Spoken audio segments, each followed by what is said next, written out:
Hello, thank you for joining me. I'm Tom Booker, Senior Instructor. This is our Warrior Personal Strength lesson on courtesy. And in this lesson, we'll be talking about how George asked the Halfking for his help. At the beginning of November 1753, George volunteered for a special mission to the Ohio country. He was to deliver a letter to the French commander there from Robert Dinwiddie, the governor of the Crown Colony of Virginia. George had just turned 20 years old and was eager to impress the governor. Governor Dinwiddie had just learned that French soldiers had moved south from Canada and were building forts in the Ohio country. His letter informed the French commander that the Ohio country belonged to Virginia, not to France. Governor Dinwiddie ordered him to pack up all his soldiers and go back north to Canada at once. The governor told George that his special mission was urgent. He wanted George to deliver his letter as swiftly as possible and return just as swiftly with the French commander's reply, and all before the winter weather closed in and snow and ice made it difficult to travel. It was already November. George would have to leave right away. No one in Virginia knew where the French commander had his headquarters. No one even knew his name. The Ohio country was a vast territory, many thousands of square miles of mountains, forests, lakes, rivers, and meadows. The only people who knew the Ohio country well were the people who lived there, the Native Americans. George would need their help to deliver the letter and complete his mission. George's first destination was Logstown on the Ohio River. This was a large Native American town. He intended to meet with the leaders there. He needed to find out as much as possible from them about how many French soldiers were in the Ohio country, exactly where they were, and what they were doing.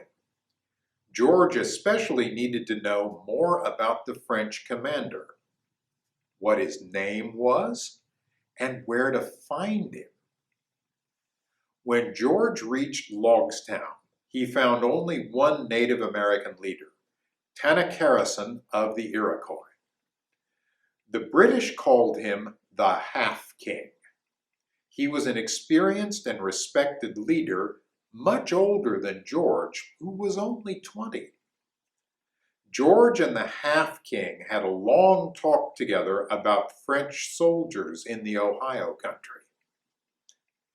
Taekwondo told George that the French commander was Jacques Legardeur de Saint-Pierre. His headquarters was at Fort Le Boeuf, far to the north. Taekwondo had met Jacques and asked him why French soldiers had come uninvited to the Ohio country. Jacques was rude to Taekwondo. Jacques told the Halfking that he didn't need his permission to bring in soldiers and build forts, and that he should mind his own business. George asked Taekwondo for his help in finding his way to Fort Le Boeuf so he could deliver his letter. The Halfking agreed to help. He himself wanted to meet with Jacques again. Taekwondo intended to have a very frank talk with Jacques and remind him that the Ohio country belonged to the Iroquois people. But then came a problem. George wanted to leave the very next day. Winter was almost here, and he had to find the French commander quickly. The Halfking objected strongly. He said that George should wait at Logstown to meet with all the other Native American leaders in the Ohio country. They all wanted to know much more about why the British were now so interested in the Ohio country, their home. What were their intentions? It would be rude, discourteous, and disrespectful if George asked for their help and then just rushed off without bothering to meet and consult with them. After much thought, George agreed to stay for 3 more days. He would meet with any of the Native American leaders who could come to Logstown in that time, but he could stay no longer. At the end of 3 days, he would have to continue on his mission to find the French commander and deliver the letter. Tanacharison was disappointed with the answer, but he eventually agreed. He understood why George would have to leave. Now, we've got some discussion questions to go with this, things to think over and talk over. The first, Tanacharison told George where he could find the French commander and that his name was Jacques.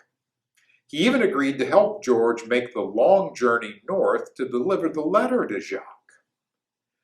Did he have to tell George anything at all or to help him in any way? Do you think he was treating George with courtesy? Second question.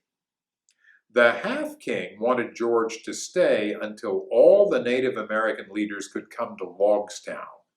It would be discourteous and disrespectful to rush off without waiting to meet them. Should George have told the Halfking that his mission was more important and left Logstown immediately? Does courtesy mean that we are sometimes willing to put other people's feelings and interests first? And finally, George agreed to stay in Logstown for 3 more days, but no longer than that.